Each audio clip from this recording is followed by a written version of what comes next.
네, 감사합니다. 이렇게 여수 세종안교회에서 함께 말씀을 나누고 제가 살아가는 이야기를 나누게 돼서 제게도 큰 기쁨입니다. 자, 제가 부산에서 왔는데 그래도 말씀 듣는데 전혀 지장이 없으시죠? 제가 여수 세종안교회 딱 들어오면서 갖는 느낌은 이렇게 너무 전통적이고 역사가 있는 교회인데 안에 들어와 보니까 굉장히 변화와 젊음이 넘치고 새로운 생명이 있는 그런 교회구나 싶어서 저도 가깝기만 하면 이 교회를 다니고 싶더라고요. 지난주도 알았으면 와서 뮤지컬도 보고 가까이 있으면 그랬을 텐데 하는 아쉬움이 굉장히 많이 드는, 그리고 이 교회 안에서 함께 신앙생활하는 여러분들을 예배하는 모습 보면서 오늘 하루는 제가 그냥 메시지 전하지 않고 여기 예배자로 앉아서 은혜 받았으면 좋겠다, 이런 마음이 참 많이 들었습니다. 그렇지만 그래도 좀 전해야 되니까, 그죠? 그 다음 오늘도 사명 릴레이로 이렇게 우리가 하게 되는데 제가 살아가는 이야기가 그러한 릴레이 하나가 됐으면 좋겠고요. 근데 보통 보면 릴레이 시합하고 계주를 할 때 보면 원래 제일 잘 뛰는 사람이 마지막에 뛰잖아요, 그죠? 처음에 스타트를 탁 잘해야 되니까 또 에이스가 뛰고, 두 번째, 세 번째는 조금 허접해도 괜찮거든요. 그래서 저는 조금 허접하지만 제 나름의 최선을 다하면서 여러분과 함께 살아가는 이야기를 나누도록 하겠습니다. 괜찮겠습니까? 자, 우리 옆 사람 보고 한번 인사할까요? 나는, 옆 사람 보고 눈을 딱 마주치면서, 나는 당신만 보면 밥맛이 좋아. 맞습니까, 여러분? 밥맛이 좋아 해놓고 돌아가서 이렇게 말씀의 어떤 느낌들이 밥맛이야 이런 사람 아니죠? 그래서 여기 여수 세종안교회가 모일 때마다 밥맛 나고 찬양할 맛 나고 예배할 맛 나고 기도할 맛 나는 그런 교회 됐으면 정말 좋겠습니다. 우리가 그런 마음으로 막 살아가지만 삶을 살아가는 순간들은 녹록지 않습니다, 그죠? 그래서 참 많은 실망을 하기도 하고 배신을 당하기도 하고 어려움을 당하기도 합니다. 오늘 읽었던 이 본문을 보면 예수님이 사랑했던 제자에게 배신을 당하는 장면입니다. 오늘 읽었던 본문은 그가 나간 후에 이렇게 시작하고 있거든요. 그는 누굽니까, 여러분? 그는 가룟 유다입니다. 가룟 유다가 최후의 만찬을 하고 예수님이 끝까지 제자를 섬기고 사랑하는 표현을 하셨음에도 불구하고 예수님을 팔려고 군인들을 데리러 가룟 유다가 나간 후에 이렇게 된 거예요, 시작이. 그러면 제가 예수님이라면 제가 사랑하고 아꼈던 아이들이 나갔다든지, 제가 사랑하고 품고 사랑했던 성도들이 저를 배신하고 나간다든지, 그러면 이렇게 될 거예요. 그가 나간 후에 예수께서 실망하시고, 그가 나간 후에 예수께서 슬퍼하시고, 그가 나간 후에 예수께서 낙심하시고, 이래야 되는데 오늘 참 이해되지 않는 본문의 내용은 뭐냐면, 그가 나간 후에 예수께서 이르시되 지금 인자가 뭘 받았다고요? 영광을 받았다고요. 여러분, 이게 영광입니까? 우리가 생각하는 영광을 보면 예수님을 팔려고 제자가 나가려고 하다가 문을 열고 다시 들어와서 주님 죄송합니다, 제가 잘못 생각했습니다, 주님은 그리스도십니다, 살아계신 하나님의 아들입니다, 그럴 때 인자가 영광을 얻었고, 이렇게 돼야 되는데 예수님을 팔려고 가룟 유다가 나간 후에 예수님이 말씀하시기를 지금 인자가 영광을 얻었고 하나님도 인자를 말미암아 영광을 얻었다라고 말씀하시는 이 부분이 참 이해가 되지 않는 겁니다. 하나님, 이게 어떻게 영광입니까? 하나님, 끝까지 사랑하고 섬기는 그 십자가의 길을 걸어가는 예수 그리스도를 향해서 배신하고, 그것도 주변에 많은 몰랐던 사람이 아니라 사랑했던 가까이 있는 제자가 배신하는 그 상황이 영광입니까? 이렇게 물어보고 싶은 거예요. 그런데 예수님께서는 십자가 지러 이 땅에 오셨기 때문에 그 사명을 이루어가는 그 길을 걸어가시는 그 사역 자체가 영광이라고 고백하고 있는 겁니다. 그런데 저는 이런 마음이 들었습니다. 죄송합니다만 저는 목사긴 하지만, 주님, 그런 배신은 주님이 다 당하셨고 그런 고난이나 수모는 주님이 다 당하셨으니까 저는 좀 보람을 느끼면 안 되겠습니까? 배신은 주님이 당하시고 저는 사람들이 찾아와서 감사하고 인정하고 존경합니다 해주면 참 좋겠고, 주님이 고난은 다 당했으니까 저는 보람을 다 느끼면 좋겠고, 주님, 저는 이 아이들 데리고 더 이상 하기가 힘들어요, 못하겠습니다 하는 마음이 막 들 때가 있습니다. 애들은 저를 이용해 먹으려고 하고요, 필요할 때만 찾고요, 자기 거 해결되고 나면요 고개 돌리고 돌아 써버리고요. 주님, 못하겠습니다. 좀 돈 될 만한 애들, 좀 키워볼 만한 애들, 그럴듯한 애들 데리고 사역하고 싶습니다. 그럴 때 주님은 제게 이렇게 말씀하시는 것 같은 거예요. 나도 똑같다. 니도 내가 필요할 때만 찾아오고, 내가 필요할 때만 기도하고, 해결되면 던져버리고. 그러니까 그런 모습을 보다 보니까 애들이 저에게 보이는 모습이 동일하게 제가 하나님께 보이는 모습과 별반 다르지 않는 거예요. 그럼에도 우리를 사랑하고 품는, 그리고 끝까지 사랑하는 십자가의 길을 걸어가는 그 예수 그리스도의 영광. 그래서 사랑하다가 이 아이들이 변화되든 안 되든 그 아이들을 사랑해버리고, 그러다가 배신을 당하고, 그러다가 상처를 받고, 그러다가 발등이 찍히고, 그것이 영광이란다. 이렇게 주님은 제게 말씀하는 것 같은 겁니다. 이곳에 와서 제가 돌봤더니요, 아이들이 검정고시를 다 합격하고요, 학교를 안 다니는 아이들이 학교를 너무 잘 다니고요, 어떤 아이들은 대학을 지나가고요, 결혼하고요, 성인 되어가지고 저희가 함께하는 사역을 기도하고 물질로 후원하고요, 이런 아이들의 변화가 많이 일어납니다. 이런 말을 하면 좋겠는데 잘 그렇지가 않아요. 10년이 넘는 세월 동안 내가 뭐 했지? 내가 능력이 없나?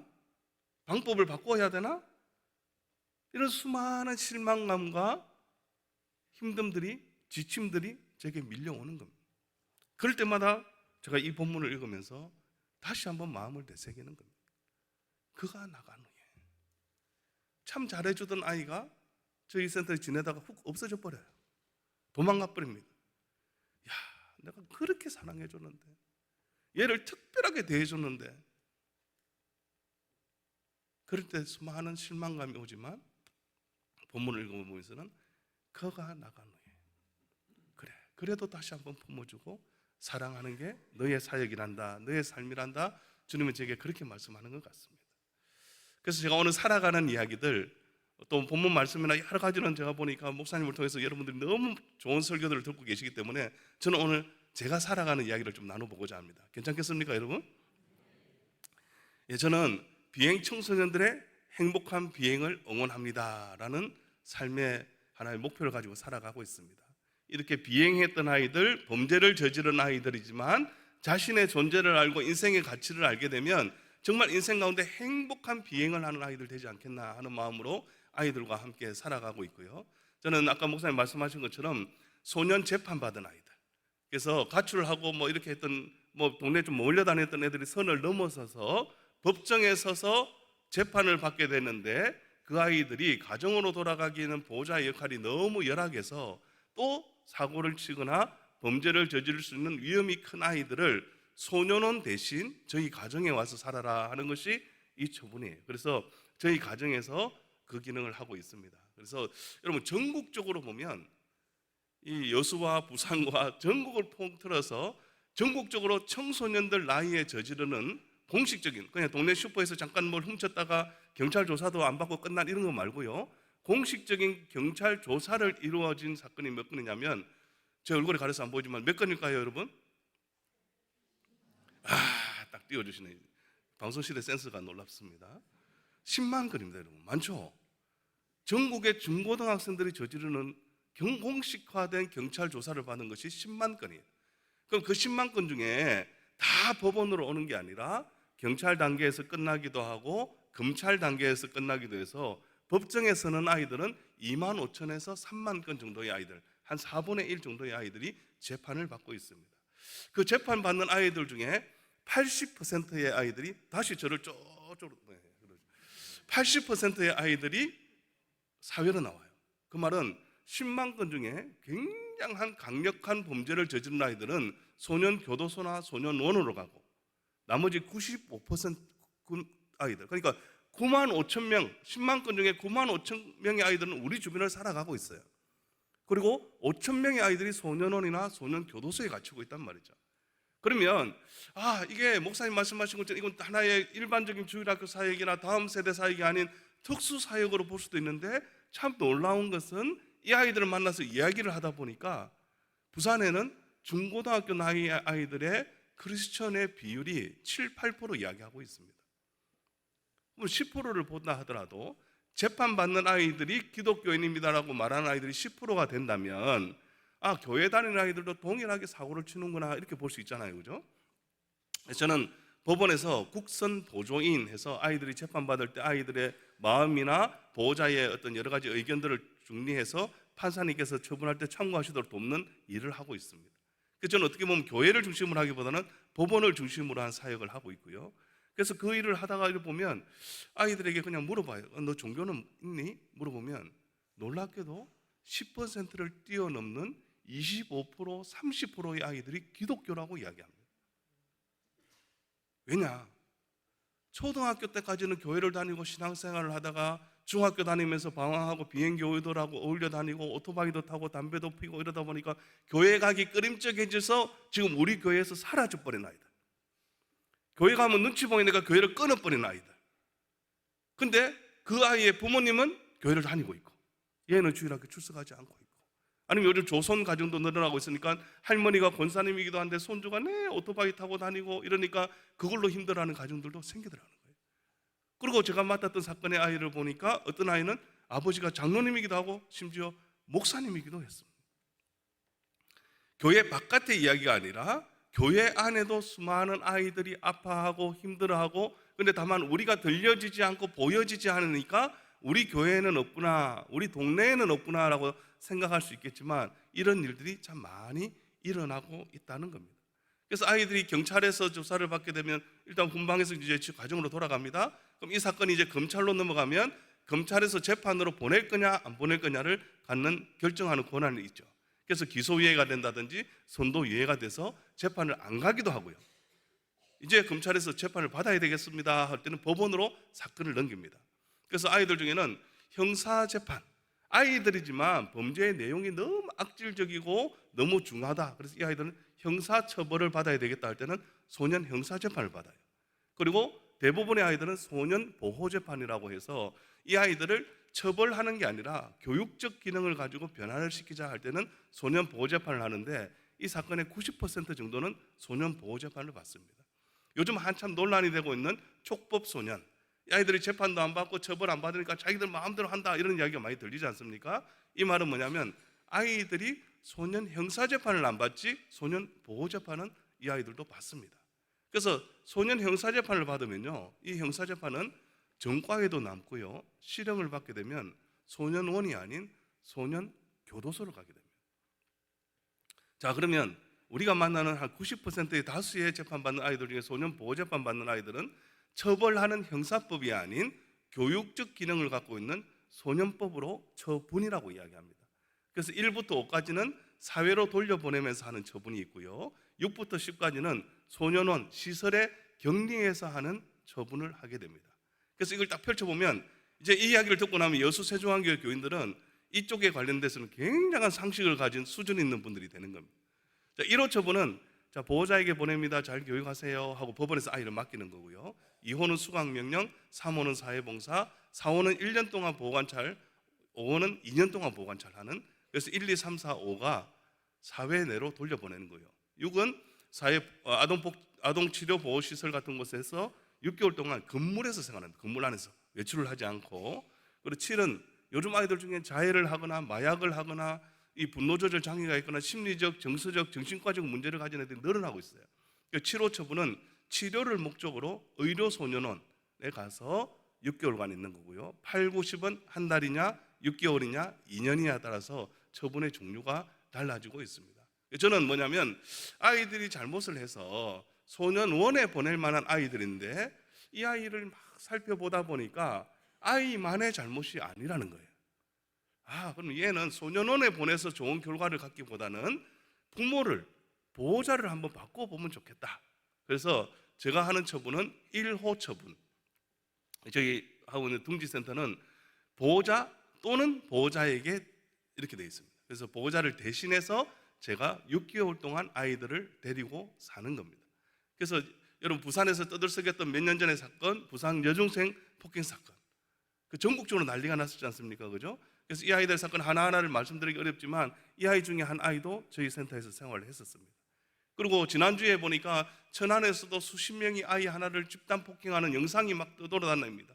그래서 이걸 볼 때마다 어른들은 큰일 났다, 이 애들 어떡하나 하지만 참 마음 아픈 게 이런 일이 다시 있으면 안 되는 일임에도 불구하고 가정에서, 학교에서, 사회에서, 우리 교회에서 아이들을 이 지역 가운데 품어내지 못해서 이런 일들이 반복된다는 것이 너무 마음 아픈 겁니다. 이게 제가 찍었던 이유는 아까 말씀드린 대로 법원에서 국선 보조인 활동을 하면서 사건 기록이 보게 됩니다. 그럼 법원에서 연락이 와요. 며칠 날 사건이 있습니다. 기록 보러 오세요. 그리고 이 사진을 찍었습니다. 왜냐하면 여러분 보세요. 오른쪽에 있는 위에 올린 것처럼 얇은 것 정도가 경찰에서 조사를 받은 거라든지 여러 가지 자료에 대한 것이 있으면 제가 필요한 부분 복사를 하면 되는데, 이 왼편에 이렇게 높게 있는 이 기록 하나가 한 아이의 사건입니다. 그래서 제가 얘는 이 만나기만 해봐라 이거. 근데 정말 제가 힘들었던 거는 사건 내용을 보는 것도 힘들었지만 이거 필요한 거 복사를 해야 되거든요. 풀었다가 묶었다가 이렇게 들고 복사기에 엎어서 한 장 복사하고 또 들었다가, 그러면서 속으로 어떻게 한 달 만에 이렇게 많은 사건을 저지르냐. 그것도 중학교 3학년짜리가. 얘는 보자마자 딱 보면 조폭 비슷하게 생기고 막 사고치고 이럴 거야, 이 생각하면서 저는 만나면 두고 보자 이런 마음으로 애가 갇혀있는 소년원, 분류심사원, 어른들로 지금 구치소에 가서 아이 접견이라고 하는 이제 면회를 해서 아이의 이야기를 듣는 시간을 가졌습니다. 그리고 제가 딱 대기하고 있는데 문을 똑똑하고 한 아이가 들어옵니다. 근데 너무 이쁘장하고 곱상하게 생긴 남자 중학생 아이가 들어오는 거예요. 그래서 제가 야, 너 이름 누구 맞아? 예, 맞습니다. 앉아봐. 근데 너 사실 네가 이거 쫙 다 한 거 맞아? 예, 맞습니다. 그리고 이런 일이 있은 이유에 대해서 이 아이가 살아온 삶의 이야기들을 이 16년의 인생을 듣는데, 요즘도 이런 집이 있나? 조금만 더 일찍 도와줬더라면 이렇게 되도록 이 보호자는 도대체 뭘 한 건가? 학교에서 선생님은 뭐 했지? 주일학교도 다녔다는데 교회에서는 뭐 했나 하는 그런 이 어른들과 사회와 주변에 대한 원망들이 막 생기는 거예요. 아이가 너무 안 된 겁니다. 근데 이 아이를 책임질 수 있는 상황은 없고 일어난 일은 너무 많았기 때문에 어쩔 수 없는 2년간 소년원과는 가장 중한 처분을 받았지만 마음이 너무 아픈 거예요. 일찍 누군가가 개입했더라면 이 정도까지는 안 갔을 텐데. 이건 한 여자아이의 기록입니다. 그래서 사건 기록을 보다 보면 여러분이 뉴스에서 무슨 사건을 보거나 이렇게 신문에서 보다 보면 이렇게 나쁜 애들, 요즘 아들 큰일 났다, 이거 다 집어넣어야 된다 이러지만 실제로 그 아이들을 만나보면 너무 안 된 애들이 많은 거예요. 남들에게 피해를 준 아이들이기도 하지만 자기들이 또 피해자였던 아이들, 부모로부터 학대를 당하고 폭행을 당하고 그랬던 아이들이 그걸 가지고 학교에서 풀고, 그래서 그 행동을 제가 옹호하고자 하는 것이 아니라 그러한 악순환 속에서 스스로의 힘으로 일어나지 못하는 아이들이 우리 주변에 너무 많이 있더라는 겁니다. 그래서 우리가 그리스도인으로 하나님의 사랑을 받고 누린 자라면 아까 우리가 찬양대에서 찬양한 것처럼 자격이 없고 연약하고 아무런 것을 갖추지 않은 우리를 하나님이 있는 모습 그대로 품어주시고 사랑해 주시고 그 사랑을 경험했다면 우리도 동일하게 이 지역 가운데 힘들어하고 아파하는 아이들을 품어내는 그런 사랑의 실력이 더해가는 여수세종한교회가 됐으면 정말 좋겠습니다. 우리의 생명이 살아나고 우리가 우리 가운데서 하나님의 영광을 누려가고 복된 예배를 드려가는 것도 너무 중요하지만 우리를 성도로 부르시고 다시 세상으로 제자로 보내시는 그 하나님의 사랑으로 우리가 곳곳에서 만나는 우리 주변에 아파하고 힘들어하는 아이에게 밥 한 그릇 사 먹이고 그 아이들 한번 따뜻한 이야기 한번 해주고 등 한번 두들겨 주는다면 이 지역이 달라져 가는 겁니다. 그래서 제가 지금 아이들을, 그러지 않는 아이들 데리고 사는 저희 센터 이름이 둥지예요. 그래서 아이들 그러한 울타리가 되면 좋겠다 이런 마음으로 사법형 그룹홈 이렇게 이야기하는 이유는 법원에서 오는 아이들이기 때문에 그렇고요.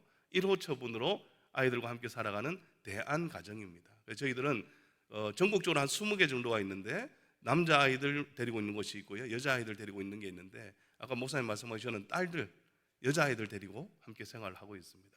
그래서 이거는 재비행을 안 하도록 하는 것뿐만 아니라 아이가 건강한 성인으로 성장하도록 자립하도록 돕는 일을 하고 있습니다. 제가 영상으로 볼 텐데 이게 저희 집이에요. 2층에서 저와 제 아내와 저희 아이들이 함께 생활하고 1층에서 우리 둥지 아이들이 함께 지내고 있습니다. 그래서 한 집에서 함께 먹고자고 생각하는데 많은 분들이 와서 보고는 아이고 재판 받은 아이들이 있다 해갖고 전부 다 철창이 있고 갇힌데 알았더니 진짜 집이네요. 그래, 진짜 집이에요. 그리고 제가 아빠, 제 아내가 엄마 되어서 함께 생활하는 그런 곳입니다. 영상으로 제가 잠깐 소개시켜 드리겠습니다. 소리 좀 내주십시오.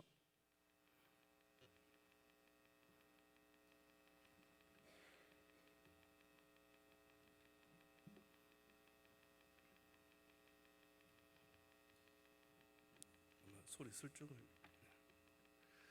그래서 많은 분들이 그러면 이게 집이 애들 관리가 됩니까? 이런 이야기도 하는데 관리가 됩니다.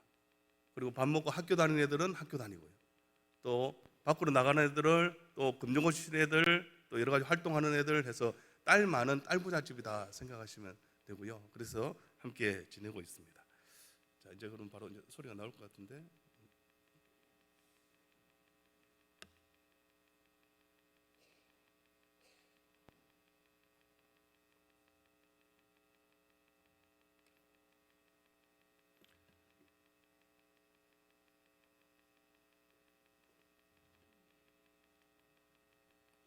이거 빼고 마이크를 대고 해볼까요? 예.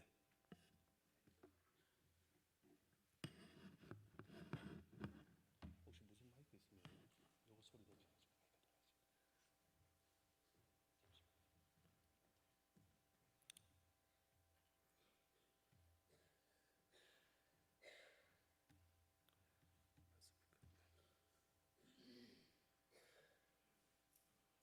죄송합니다 여러분, 제가 조금 일찍 와서 이렇게 테스트를 제대로 했어야 되는데 좀 이해해 주실 수 있으시죠, 그죠? 오늘 제목 자체가 사랑하지 않으니까 여러분.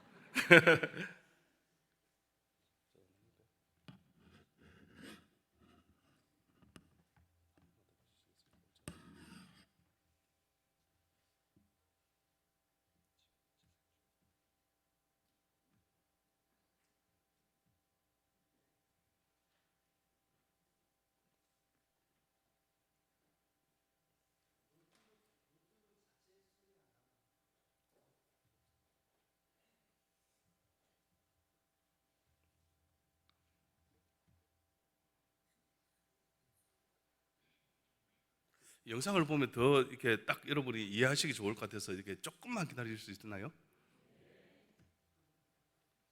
여수 세종한게 너무 갈수록 좋아지는 것 같은데요.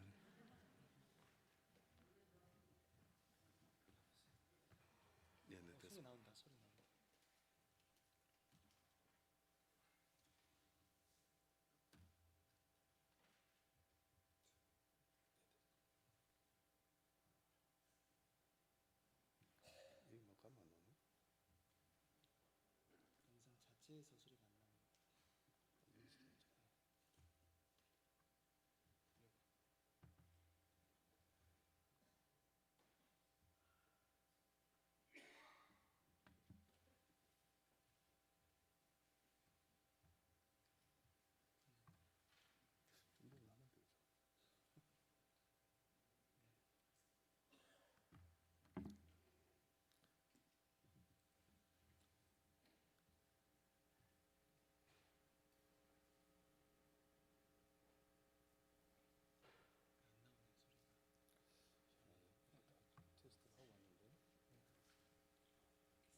근데 제가 또 다음 사진을 보여드리면서 이야기를 해야 돼서 이 소리가 안 나면 계속 끊기게 돼서 죄송합니다.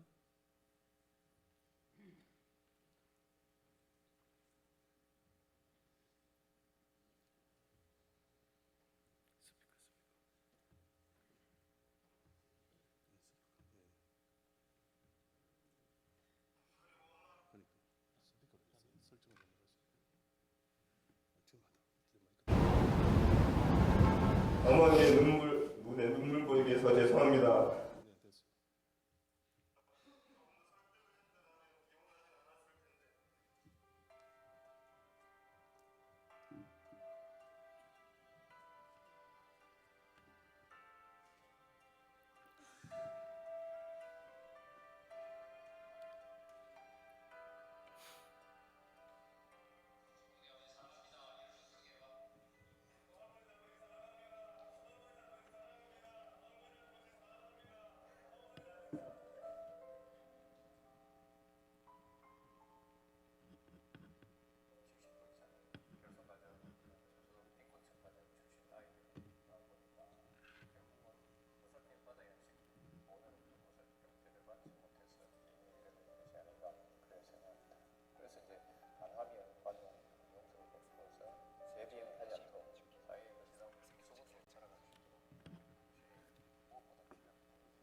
부담나 보면 눈빛이 달라져 있는 모습도 있고.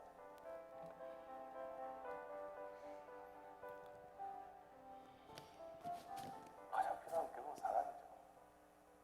그리고 누군가 자기 편이 되어주는 어른입니다. 자기들 주변에 와왔던 어른들이 참 좋은 기능을 해주는 보호자를 보지도 못했었고 경험하지 못했잖아요. 학교에서는 밀려나고 사회에서도 마찬가지로 손가락질 맞은 아이들이 있는 모습들을 인정해주고 부모들은 뒤에서 하는 게 중요한 거예요. 소리는 좀 들렸습니까, 여러분? 예, 조금 이해를 해주십시오. 죄송합니다. 그래서 아이가 한번 이렇게 둥지로 오게 됐다는 처분에 연락을 받고 법원으로 갔는데 이 아이가 사는 집의 모습이 이렇습니다. 그래서 이 아이가 중학교 2학년 나이임에도 불구하고 초등학교 4학년 이후에는 학교를 안 다닌 아이예요. 그 이유가 부모님이 둘 다 장애가 있으시니까 친구들이 놀리기 시작한 겁니다. 사춘기 하시던 아이가 학교를 안 다니기 시작했고, 그 다음 해가 돼서 아이가 학교를 갔음에도 불구하고 이 아이는 적응하지 못하고 또 학교 밖을 나오게 되고, 그래서 나이 친구들은 중학교 2학년을 다니는데 자기는 초등학교 4학년에 유예된 아이. 그 아이가 2월 달에 저희 집에 왔습니다. 이 방을, 자기 방을 저 뒤에 있는데 들어가기 위해서는 어머니가, 이 지적 장애가 있으신 어머니가 온 동네 이 재활용 쓰레기를 다 집 안에다 모아놓으니까 그걸 산천은 밟고 넘어가야 되는 아이예요. 그래서 이 아이가 6개월 저희 집에 지냈습니다. 2월 달에 왔는데 마침 금종고시 접수하는 날이라서 초등학교 졸업 금종고시 접수를 하고 저희 선생님들이 그 지도를 해줘가지고 4월 달에 꽤 괜찮은 성적으로 초등학교 졸업 금종고시 합격을 했습니다. 그리고 퇴소하기 전에 8월 달에 중학교 졸업 금종고시를 치게 되고요. 이 아이의 인생에 6개월 동안 누군가가 개입하니까 초등학교 유예가 중학교 졸업이 되더라고요. 이 아이는 2살 때 부모님이 이혼하고 알코올 중독에 걸린 아버지와 함께 평생을 지낸 고등학생이 되어가는 아이입니다. 그래서 이 아버지는 술을 드시다가 막 기절할 때까지 드시는 거예요. 그리고 막 피를 쏟고 기침을 하고, 그리고 깨면 또 술 마시고, 이런 아버지와 함께 평생을 지내고 있는 아이에게 꿈을 가져야 돼, 그래도 열심히 살아야지, 공부 열심히 해, 다음 주 시험이잖아, 이런 말 자체가 의미가 없어져 버린 거예요. 하루하루 식사를 해결하는 것조차도 어려운 아이들. 그래서 밤거리에 돌아다니다가 사소한 일에 휘말려서 누군가는 부모가 와서 그 일을 해결하고 개입해서 끝나버렸지만 이 아이는 보호자가 달려오지 않아 결국 법정까지 서게 된 아이. 이 아이가 좀 6개월간 또 그 다음 또 저희하고 함께 지내게 되고 이제는 하나의 엄마가 되어서 살아가고 있습니다. 그래서 누군가의 인생에 필요할 때 개입해주는 어른이 있다면 아이들이 달라지겠다 하는 생각을 참 많이 하게 됐습니다. 그래서 이런 아이들에게 이러한 환경을 만들어서 저희 둥지의 모습입니다. 그래서 함께 생활하고 지내는 곳이고요. 이게 저희가 꽤 오래전에 단체 사진을 찍은 건데 저희 둥지 청소년 해보선들 2단어로 이야기하면 하나는 가족 공동체입니다. 한 가족이 되어서 엄마 아빠가 되고 또 자기들끼리 형제 자매처럼 지내는 거예요. 그리고 또 하나는 회복 공동체. 몸도 마음도 회복하고 학력도 회복하고 또 관계도 회복해야 될 삶의 회복이 필요한 아이들이 함께 지내는 곳이다, 이렇게 생각하시면 될 것 같습니다. 이게 저희 원가족 사진입니다. 이것도 저와 제 아내가 있고 저희 4자녀가 있습니다. 그래서 큰 딸이 이제 26살이 됐고요. 아들, 그다음에 아들, 그리고 막내 넷째가 있는데 이 넷째 딸은 1달 반 아기일 때 저희가 입양을 했어요. 그래서 여러 가지 입양에도 뭐 상황이 있었지만 이 아이를 처음 만나는 날입니다. 그래서 이 아이를 만날 때 어떻게 이 아이가, 그러니까 우리가 그 일반적인 이렇게 출산을 할 때는 출산 예정일도 있고 기다렸다가 이렇게 봤지만, 자 이렇게 딸 아이가 있습니다, 보러 오세요. 그럼 아이를 보러 가는 그 날이 아이가 오는 날이에요. 전화를 받고 하는데 마음이 얼마나 뛰는지, 그 첫째, 둘째, 셋째와 경험했지 않았던 마음들이 막 생기는 거예요. 그리고 이 아이를 딱 보는 순간 내가 좋은 아빠가 되어서 이 아이를 잘 키워야 되겠다, 이런 마음이 별로 안 들어요. 어떤 마음이 드냐면 내 딸이 왜 여기 있지? 이런 마음으로 마음이 확 그냥 와닿는 거예요. 이거는 뭐 제가 사랑이 넘치는 사람이어서가 아니라 입양한 부모들이 참 많이 이야기하는 이야기가 이런 이야기입니다. 그래서 이 아이를 보는 순간 마음으로 와닿는 거예요. 우리가 하나님의 자녀가 되는 것도 이런 거겠다. 인간적인 한계가 있는 한 남자가 한 아빠가 되어서 이 아이를 그런 마음으로 받아들인다면 자격 없음에도 어떠한 조건을 갖추지 않았음에도 능력이 풍성하지 않음에도 불구하고 하나님이 너는 내 자녀다라고 선포하시잖아요.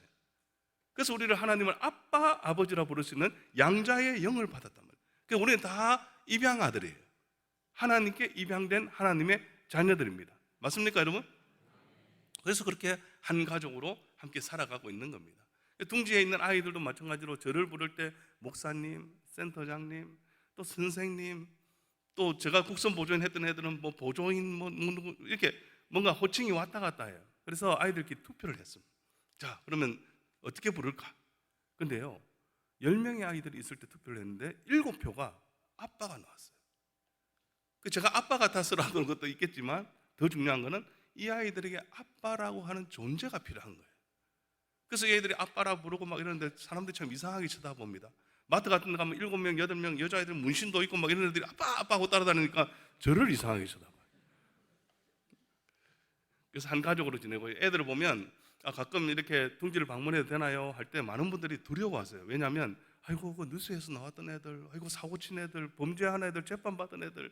근데 애들을 보면은 아이고 애들이 다 이쁘네요. 아이고 근데 저 아들이 무슨 사고를 쳤어요? 이렇게 묻는 분들이 참 많습니다. 근데 이제 나태주님이 썼던 풀꽃이라는 시를 제가 참 좋아했습니다.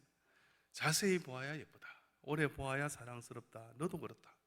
비행 청소년들하고 손가락질하고 이랬지만 자세히 보면 그래도 예쁜 구석이 있고 오래 보면 사랑스러울 거야. 그렇게 사랑해야지 하고 이 사역을 했는데 이 사역을 하다 보니까 이 시를 제가 바꿔 쓰게 됐어요. 어떻게 바꿔 썼냐면 잠시 보아야 예쁘다. 스쳐 보아야 사랑스럽다. 네가 딱 그렇다. 오래 보면 안 돼. 말하는 것마다 거짓말이고 실망하고 여자애들이 향기를 내지 않고 담배 냄새를 내고 그거 보다 보면 사랑하기가 싫어요. 여러분 수준 있는 교회시니까 잘 이해하고 들어주세요. 사랑해야지 하는 마음으로 목사가 이런 사역에 뛰어들어서 저는 목회하지 않고 이 아이들을 품고 섬기는 이 일을 하겠습니다라고 평생을 바치겠습니다라는 마음으로 달려들었음에도 불구하고 사랑하기가 싫어요. 저희 가장 큰 기도의 제목은 뭐냐면 하나님 얘들 좀 사랑하게 해주세요. 저는 오늘같이 이렇게 한번 조금 멀리 이래 오는 날이 얼마나 좋은지 몰라요. 애들 안 봐도 되잖아요. 오늘은 모처럼 진짜 제 아내와 함께 이렇게 조금 장거리 오면서 애들은 함께 여수 구경 가자 했더니 그것보다 더 좋은 자기들만의 시간으로 외출을 달라 해서 외출을 보내고 오늘 왔어요. 자기들도 좋을 거예요. 저를 안 봐서. 그래서 제가 여러분 이거는 이렇게 생각하다 보니까 이거는 모든 가정에 비슷하겠다. 만약에 아이고 집사님 이 집 아들 아이고 딸 이거 야 보기만 해도 든든하고 저래 예쁘고 진짜 좋겠다. 그럼 그 마음으로 아이고 데리고 살아봐라 키워봐라 이런 마음 안 들겠습니까? 아이고 저 집 신랑은 아이고 이 집 아내는 얼마나 이렇게 한지 참 당신은 뭐 하노 하고 뭐 이러지만 또 당사자들은 같이 살아봐라. 같이 살아보니까 서로의 민낯을 보면서 품어내고 사랑해가는 실력을 더해가는 그게 가족이 되어지더라고요. 그래서 저는 이 시를 제 마음대로 저자와 의논하지 않고 제 마음대로 이렇게 한번 바꿔보고 싶은 겁니다.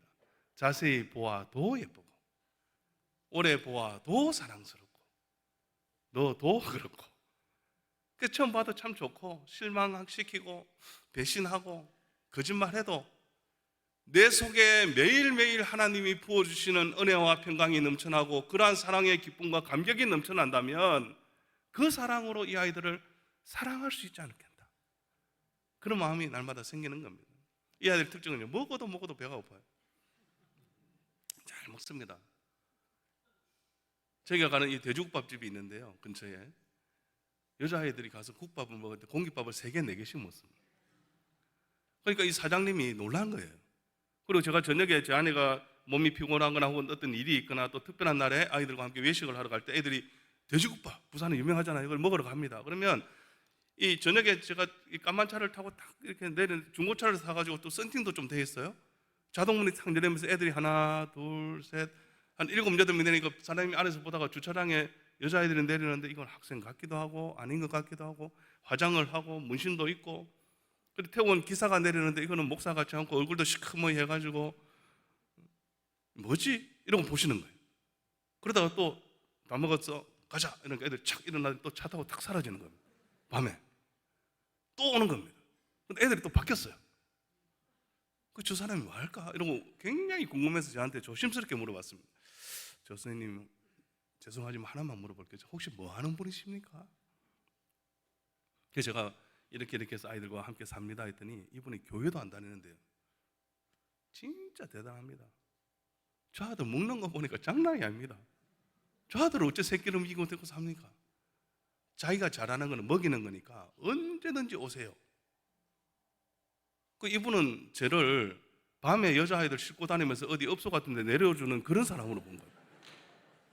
근데 알고 보니 아니니까 아이고, 그리고 이분이 막 소문을 냈어요. 부산에 이런 센터들이 몇 개 있단다. 우리가 미개야 안 되겠나? 그래가지고요, 횟집, 한우, 뭐 국밥집, 뭔 집, 이런 집, 중국집 이런 집들이 20몇 개가 모여가지고요, 밥 먹으러 오세요. 나는 그런 데가 교회가 있으면 너무 좋겠어요. 교회에서 애들아 와서 밥 먹어라. 그러면 끝나고 우리 센터에서 퇴소하더라도 그 지역에 근처에 가까운 교회에 갈 수 있잖아요. 그래서 그러한 나눔이 나누어지고 생명이 흘러갈 수 있는 일들이 있으면 너무 좋겠다는 마음이 들어요. 애들이 앉았다 일어난 자리입니다. 여러분, 공깃밥 7개 쌓여 있습니다. 뚝배기도 옆에 끝까지 갖고 와서 엎어놨고요. 근데 너무 신기한 게 뭔지 아세요, 여러분? 처음 들어온 신입들이 많이 먹어요. 가출해서 돌아다니고 제때 안 먹었던 그게 있어서 그런지 먹을 수 있을 때 먹자 이런 마음이 드는 것 같아요. 근데 어느 정도 먹다 보니까 한 달 만에 10kg, 15kg 막 이렇게 찌는 애들이 있거든요.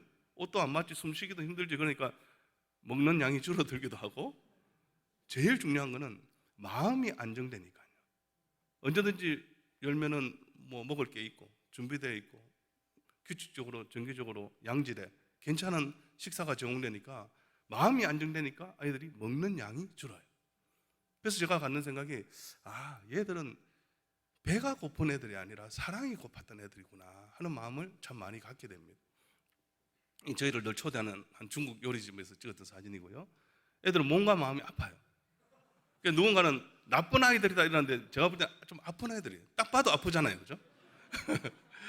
그래서 이렇게 자기 위해 심하게 자해를 하는 아이들도 있고, 목에도 자해를 하기도 하고, 뭐 다리에도 자해를 하고, 우리가 볼 때는 얼굴도 이쁘고 막 얼마든지 괜찮은 아이인데 마음이 힘드니까 막 이렇게 긋고 있고 힘들게 하고. 근데 제가 어느 한 카페를 갔다가 그 카페에 이 문구가 있었습니다. 아름다움의 어원은 뭘까요? 아름다움의 어원은 아름다움이다. 앓고 난 다음에 아름다워질 수 있겠다. 그래서 우리 애들이 많이 아파하고 있지만 이 다음에는 아름다운 인생으로 꼽히면 너무 좋겠다는 생각을 하게 됐습니다. 그래서 여러분 속에도 보면 나름의 가정의 문제나 또 다른 삶의 문제로 아파하는 분들이 있을 수 있습니다. 근데 그 아픔을 가지고 주님의 사랑 가운데 잘 회복되고 극복되어서 그러한 아픔을 가진 사람을 섬기고 사랑하고 품어낼 수 있는 삶을 살아간다면 너무 좋겠습니다. 그래서 여러분도 나중에 아름다우면은 아름다운 인생으로 모두가 살아갔으면 좋겠습니다. 애들이 또요, 중요한 건 하고 싶은 게 없어요. 그래서 여기 지금 순천에 여행 갔을 때고요, 순천 작년에 가고 또 찍고, 이건 정도 갔습니다.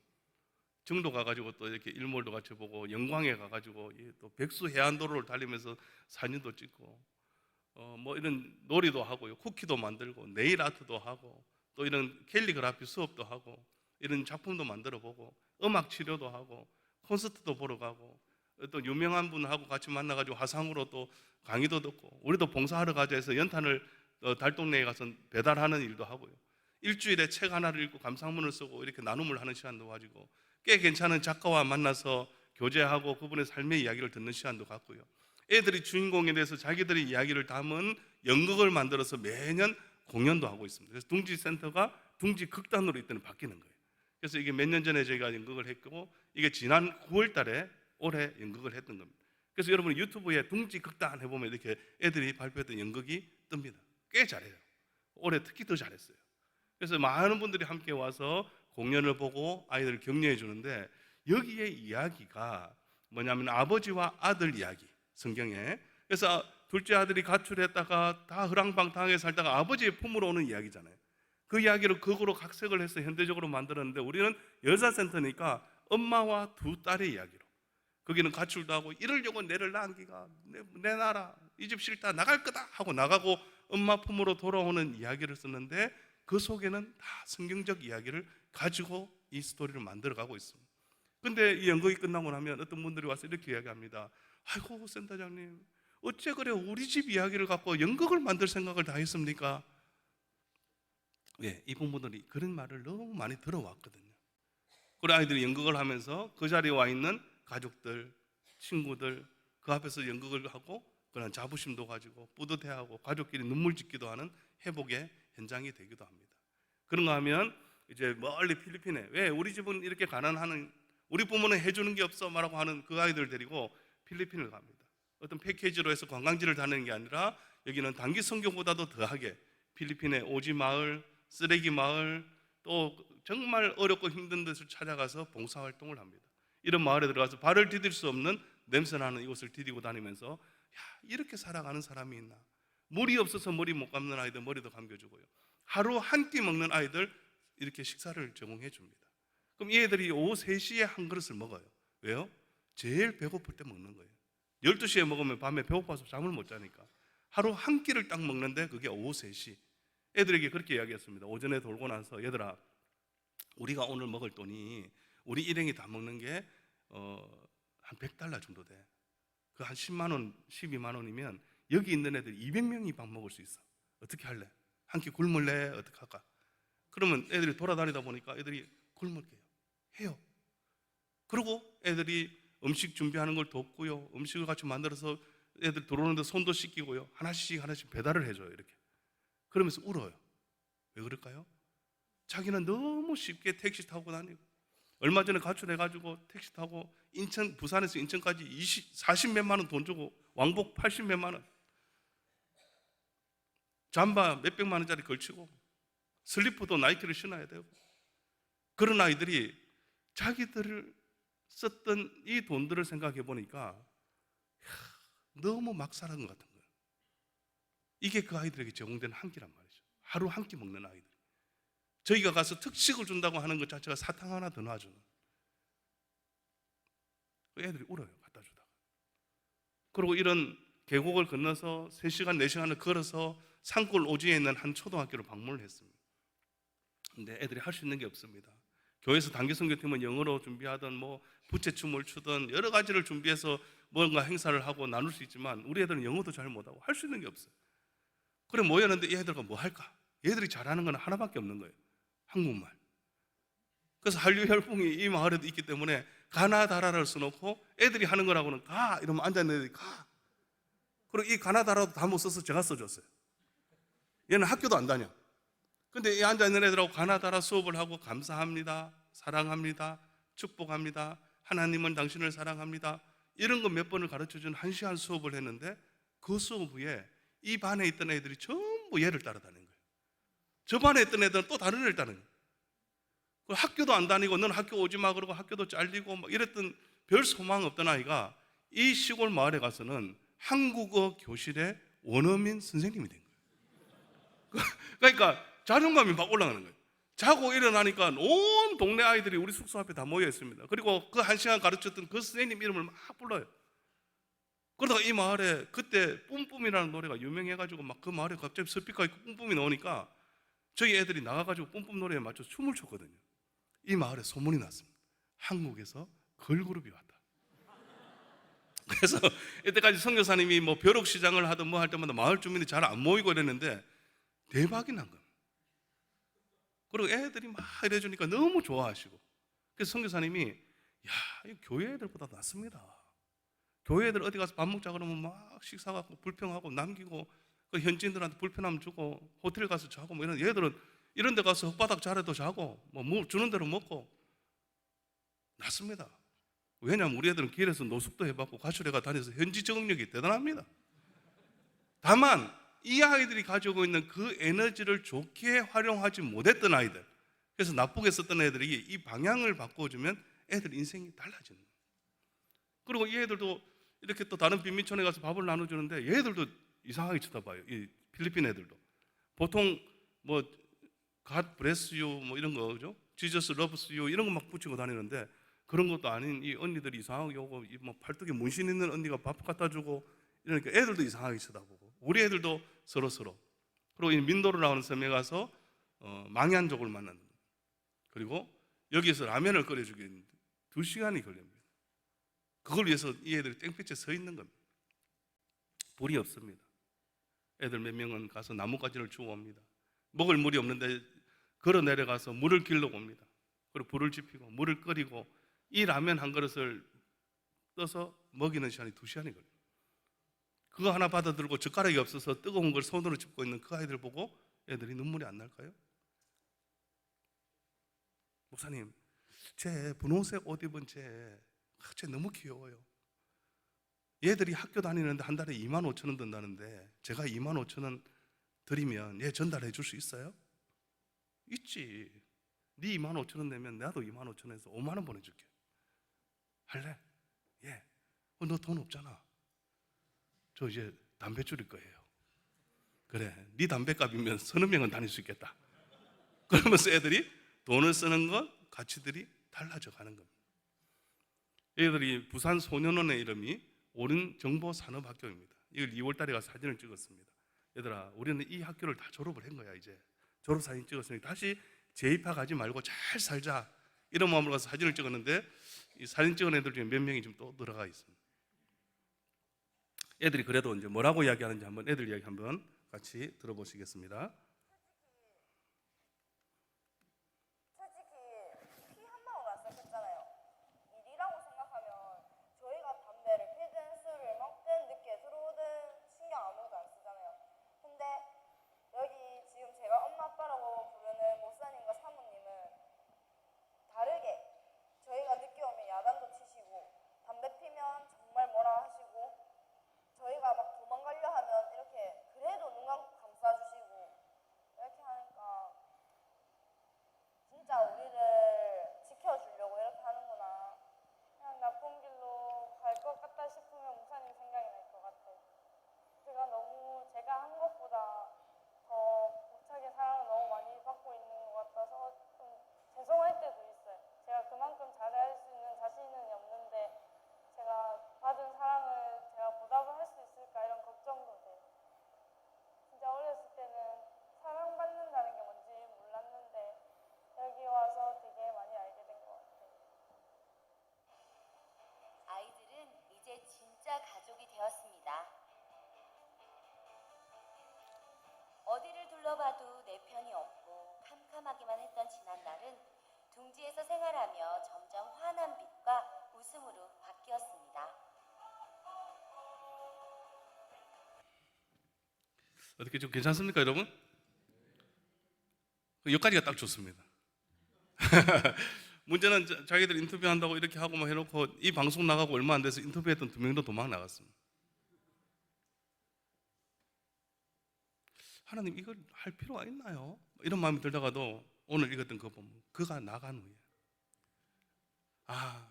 그래도 그 기간 동안 한번 품어주고 당장의 결과를 못 만들어내도 또 사랑하는 것, 그게 내 일이고 그게 영광의 길이구나. 그 십자가의 길을 걸어가신 예수님을 기억하면서 그 받은 사랑을 기억하고 나도 그 길을 따라가는 것이 영광이구나 하는 생각을 하기도 됩니다. 하나의 이야기를 드리겠습니다. 이 아이는 중학교 2학년 여학생이었는데 부모님이 이혼을 하면서 보육원에 맡겨졌습니다. 보육원에 잘 적응하지 못하고 이 아이가 초등학교 6학년 때 보육원에서 도망을 나와서 가출을 했습니다. 그 길거리를 돌아다니다가 나쁜 오빠들, 잘못된 어른들을 만나서 이 아이가 한 2년 가까운 세월을 성노예처럼 살았습니다. 그래서 성매매를 하고 조건 만남을 하면서 주는 음식을 먹고 사주는 옷을 입고 화장품을 사고 그러고 2년을 지내다가 이 아이가 붙잡히게 됐습니다. 그래서 재판을 받게 됐는데 이 아이의 사건을 제가 담당을 하게 됐습니다. 이미 부산에서는 소문도 많이 났고 이 사건을 담당했던 판사님도 이미 이 아이는 보호자도 없고 어떻게 할 수도 없기 때문에 십호 처분으로 2년간 소년원 갈 수밖에 없겠다. 그러면 이 아이 마음이라도 위로해야 되잖아요. 아이를 만나서 이제 갇혀 있는 아이를 만나 대화를 나누었습니다. 그리고 처음에 인정하지 않던 아이가 재판을 일주일 앞두고 자기가 살아왔던 모든 시간들에 대해서 이야기를 합니다. 저는 정말 다시는 그렇게 살고 싶지 않아요. 근데 그 이야기를 하면서 아이가, 저는 그런 울음을 처음 들었습니다. 마치 짐승이 우는 것처럼 막 끓어오르는 울음을 울면서 저는 정말 다르게 살고 싶어요. 그래, 그럼 어떻게 살고 싶니? 그랬더니 아이가 하는 말이, 저는 평범하게 살고 싶어요. 교복 입고 학교 다니고 싶어요. 그래, 알겠다. 그 마음을 내가 잘 전할게. 그리고 재판을 하는데 여기 이제 판사님이 계시고 보호자도 오지도 않았으니까 애 혼자 앉아 있고요. 소년 보호 재판은 비공개이기 때문에 여기는 아무도 없습니다. 그리고 그 옆에 지금 제가 앉아 있습니다. 그리고 일어나서 처분을 마지막 하기 전에 이렇게 이야기했습니다. 재판장님, 아이가 이런 힘든 시간을 거쳐왔습니다. 아이가 이제 평범하게 살고 싶어합니다. 교복 입고 학교 다니고 싶어하는 새로운 마음을 가졌는데 아이의 인생을 생각해서 선처를 부탁합니다. 근데 왜냐하면 그 오후 재판하기 바로 직전에 판사님이 막 가야 되겠죠 하고 그렇게 이야기했거든요. 어차피 갈 아이의 편을 들어서 제가 이야기를 했어요. 그리고 나서 앉기도 전에 판사님이 예, 알겠습니다. 그러면 둥지로 데려가세요. 그 제가 깜짝 놀라. 판사님, 그게 아니고 제가 둥지로 데려가겠다는 이야기가 아니고 뭐니까 어쨌든 가서 한번 해보세요. 그리고 아이가 둥지에서 생활하게 된 거예요. 근데 그 날이 2월 마지막 금요일로 금정고시 접수하는 마감일이었어요. 그래서 아이의 사건을 제가 담당했으니까 아이의 학력 상황도 알잖아요. 이미 중학교도 유예되고 제대로 생활하지 못했던 아이를 데리고 부산 법원 옆에 있는 교육청에 가서 사진을 찍고 이렇게 금정고시 원서를 접수한 거예요. 그리고 이제 정말 네 말한 대로 평범하게 살아보자, 잘해보자. 그리고 아이가 공부를 해서 4월 달에 꽤 괜찮은 성적으로 합격을 했어요. 그리고 제가 아는 집사님이 운영하는 식당에서 아르바이트도 했습니다. 그리고 이제 내년이 되면 고등학교를 가고 자기의 꿈이 이루어질 수 있는 그런 상황이 되고 너무 좋아요 라고 말은 하는데 문제는 애가 또 사라져버려요. 걔를 찾아서 어디로 다니고 또 찾아옵니다. 그러고 나서 또 사라집니다. 근데 그냥 단순하게 놀고 싶어서 가고 노래방에 가 있고 이런 게 아니라 또 그렇게 힘들게 했던 사람을 찾아가서 모텔에 가 있고 어디 가 있는 그 아이를 찾아서, 여러분, 목사가 그 모텔 방에 가고 문 두들겨서 넣으라고 고함지는 그게 영광스럽습니까? 오히려 학원 앞에 가 있고 학교 앞에 가 있어서 아이들에게 간식거리를 챙겨주고 격려해주고 기도해주고 수능 현장에서 아이들 격려해주고 그 사역이 그래도 아이들 미래를 위해서 투자할 만한데, 뭔 목사가 모텔 방을 두들기고 모텔 주인하고 싸우고 CCTV 확인해갖고 출입한 거 보자 어쩌자. 그리고 아이를 또 찾아옵니다. 또 도망갑니다. 그렇게 몇 번을 반복하다가 이 아이는 결국 6호 처분이라고 하는 아까 아동보호치료시설에서 건물 안에 지내는 6개월 처분을 받아서 갇히게 됐어요.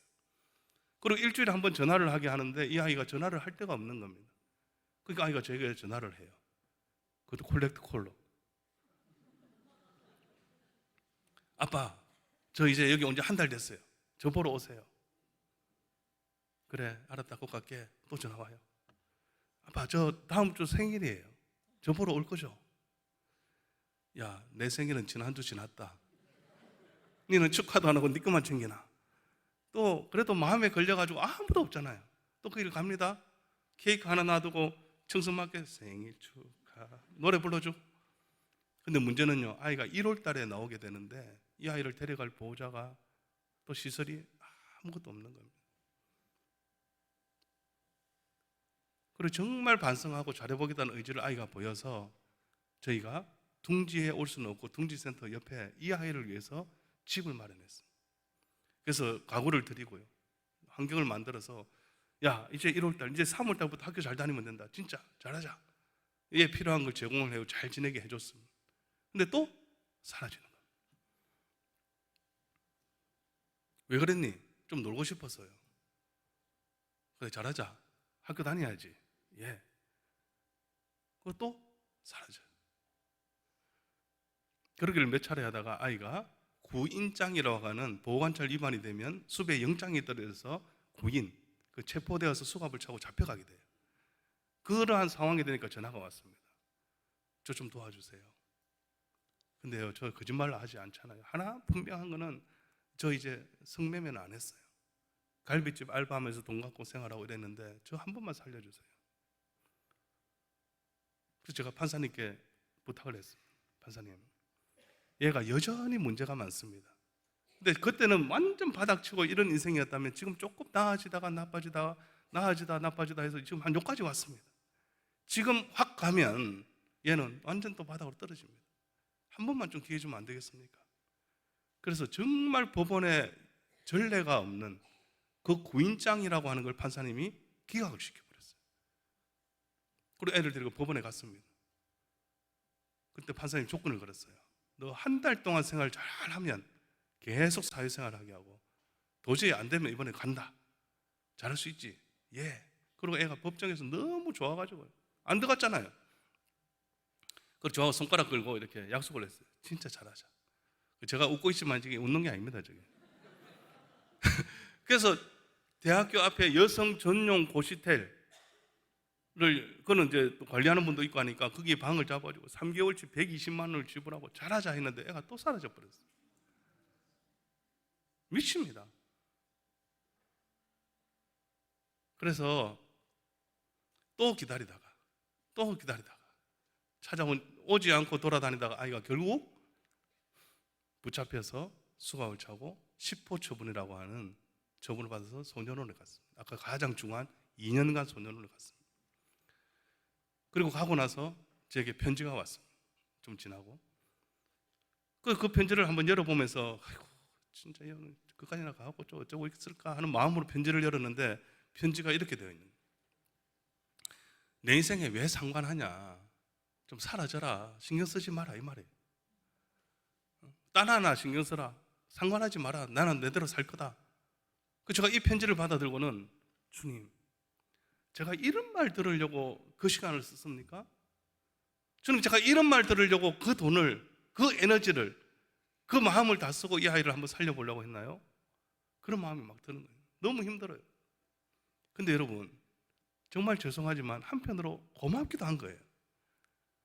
저희의 얄팍함, 고마움은 뭔지 압니까, 여러분? 제가 니는 인간 안 돼, 니는 끝, 나는 이제 신경도 안 쓴다, 니대로 살아라,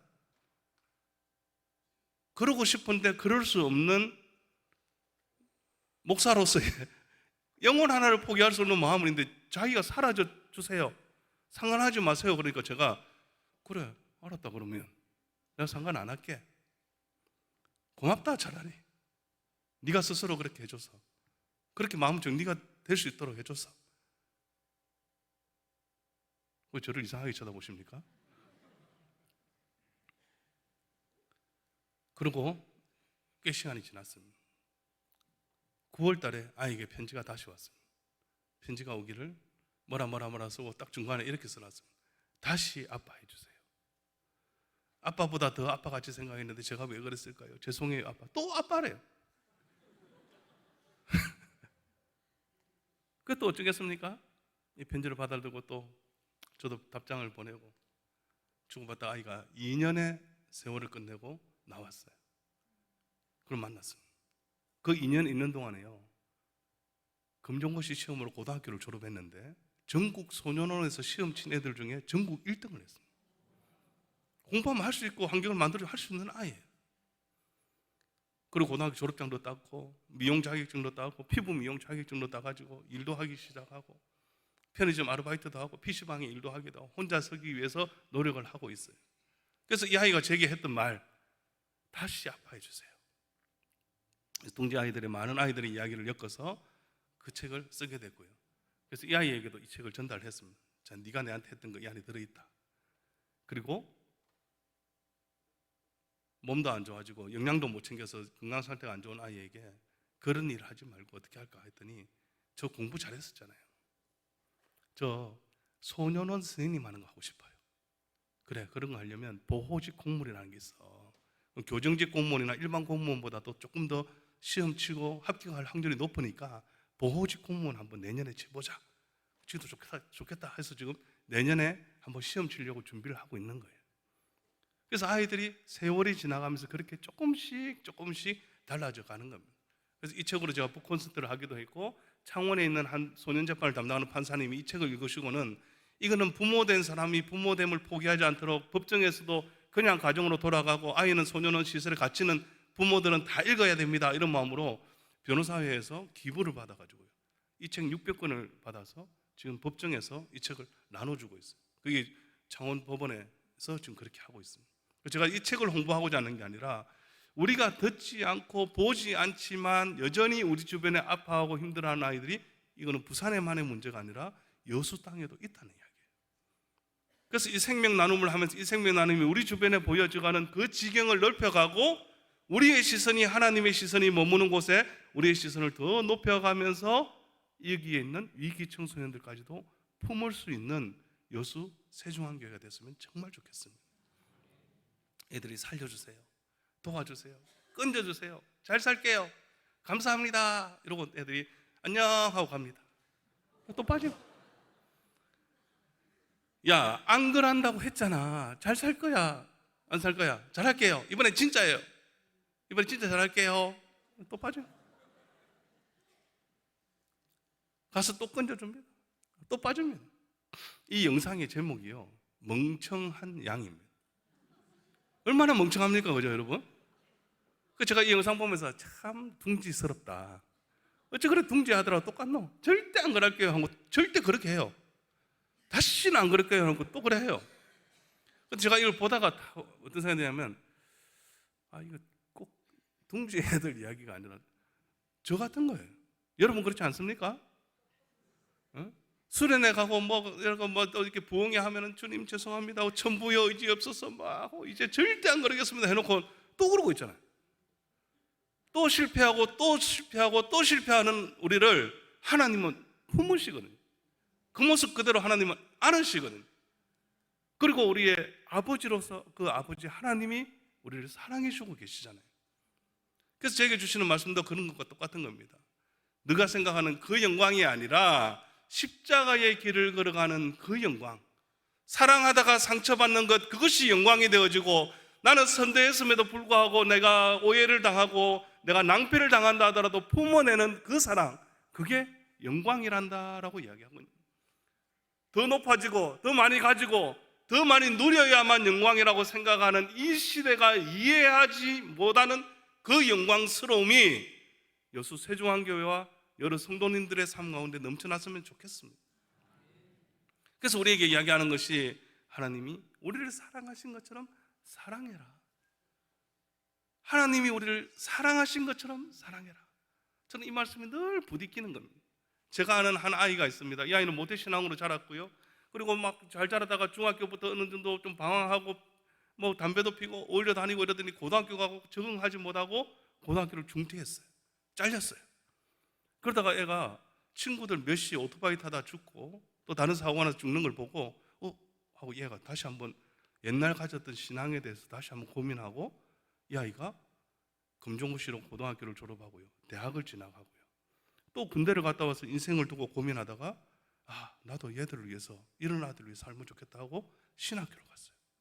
그리고 그 애가 계속 훈련도 받아서 청소년들을 위해서 공부하면 좋겠다 해서 공부도 하고, 대학원을 가서 또 목사가 되고, 또 기독교 교육을 공부하면 좋겠다 해서 박사 과정을 끝내고 막 그러던 애가 있어요. 그러면 얘는 학교 다닐 때 별 소망 없어, 끝났어, 교회에서도 저거 뭐가 되겠나 그랬지만, 그 아이가 세월이 지나니까 그러한 아이들을 돌보는 일을 하는데, 그 아이가 어떤 일을 지금 하느냐, 둥지 청소년 회복센터를 하면서 오늘 여수 세중앙교회에서 설교를 한다더라고.